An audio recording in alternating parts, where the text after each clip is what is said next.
mixed defects, and like the category says, this is a lot of stuff going on here. So let's get to it. So transposition of the great arteries. There's a couple different types.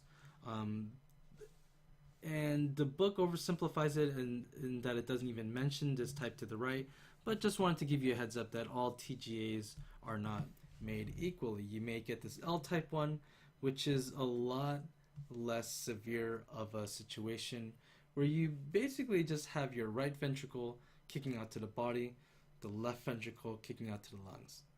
You still have both ventricles, you still have a perfectly functioning circulation, right? So in that sense, the symptoms are way milder than it would be with a situation on the left, which is generally what's referred to when people say transposition of the gray artery.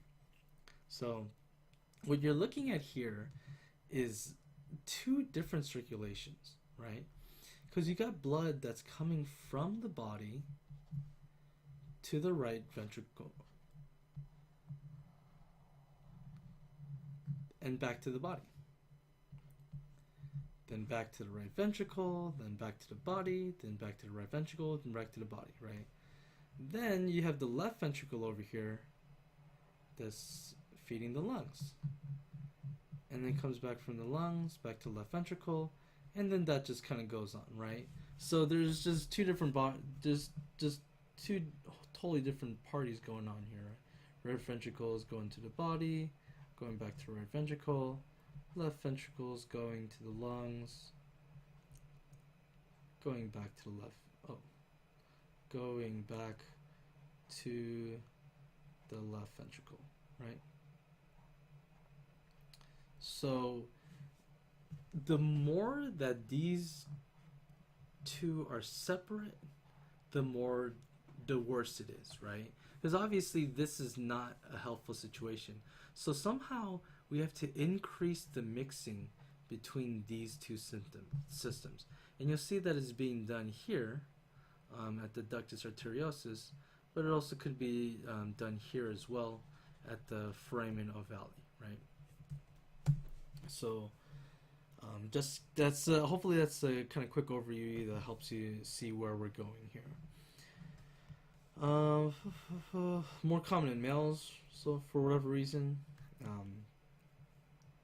So you got the left ventricle pumping into the pulmonary artery, right ventricle pumping into the aorta. You're getting these parallel circulations which are not speaking to each other the way that they should be. So it's very, very life-threatening at birth, right? I mean, especially if you kind of look back here, and maybe there is no PFO. Maybe this is only the PDA. This one little thing right here is the only thing keeping this child alive. The moment that this closes, you are dead, right? So that's a very fickle situation to be in. So if you have an ASD or VSD, that is awesome. That's a very lucky thing to have, because that's going to increase that mixing. Like I said here, we want to increase the mixing between these two parallel circulations, right? So in this situation, ASD or VSD would actually help you out, and we'll want to make those actually bigger as much as we can. So yeah, obviously can very well be cyanotic, and it's not gonna help. I don't care how much oxygen you put in this situation. Like this blood's getting perfectly well oxygenated. This is nice and red over here, right? In this situation, this blood coming back from the lungs, there's no lack of oxygen making it to the blood that's going to the lungs. It's just that blood is never getting to the actual systemic circulation. That's the problem. So if you have a really large VSD, you may not have cyanosis just because you have so much mixing that it's not so bad, right? But if you don't have that VSD, then you can pretty quickly go to hypoxemia and acidosis, and you're going to want to treat that ASAP. Alright. Poor feeding, frequent rest. Obviously those are very non-specific, The only thing specific that you have to know is that it's significant, right? This isn't like what we talked about before with the PDA, where maybe they're just a little less efficient than ideal, and maybe without this heart defect, they could have run a 6-minute mile, but now that they had the heart defect, they can only run like a 6-minute and 20-second mile. So obviously, not a huge deal, but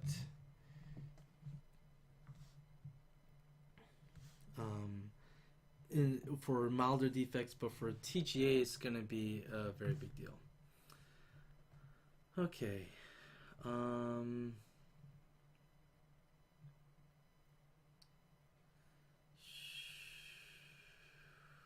right. So this is one of the situations where the congestive heart failure might show up really quick, right? Over days or weeks. So you got to really, really look out for that.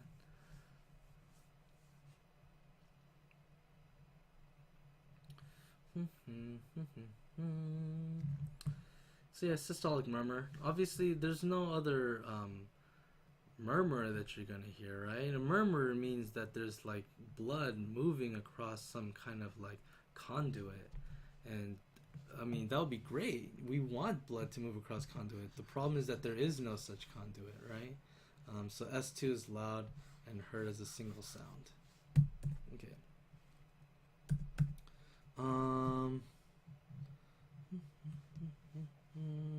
So you might hear this like classic egg-shaped heart, but honestly, I don't really think that the BRN was really super concerned about you knowing what the radiographs are going to look like. But if you hear egg-shaped heart, think TGA.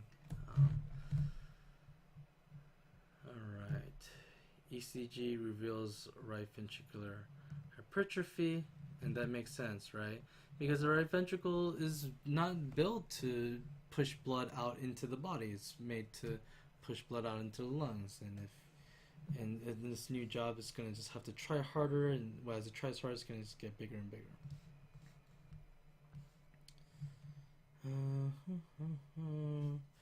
Already talked about a lot of this stuff. Alright, so like I said, we want to increase mixing, right? So how can we increase mixing?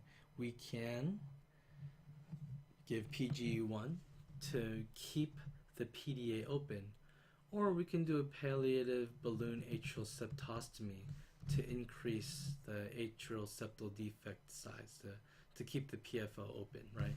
So both of these things are kind of achieving the same goal of more mixing. So any kind of really bad heart defect, basically more mixing is the better, right? So we like mixing. Thumbs up. Okay. Anyway. Alright, so eventually you'll need like a surgical arterial switch, but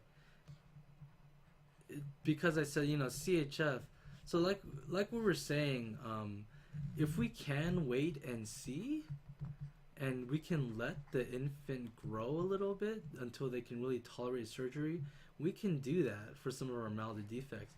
In this situation, this may happen very, very quickly, right? So in this situation, we can't really avoid doing surgery within the neonatal period. Hopefully it's obvious looking at the pictures that survival without surgery is impossible. Like how would this help anyone, right? Right ventricle to the body, to that, the left ventricle to the lungs, then back up to the left ventricle. Like who in their right mind would ever think that is like okay, right? That's completely unacceptable for life. You need to do surgery. Alright.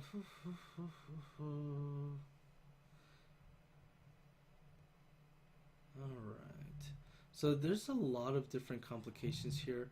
I will let you look over that on your own. A lot of these are specific to TGA, and I don't need to read them to you. You guys can read them. Right. Okay, cool.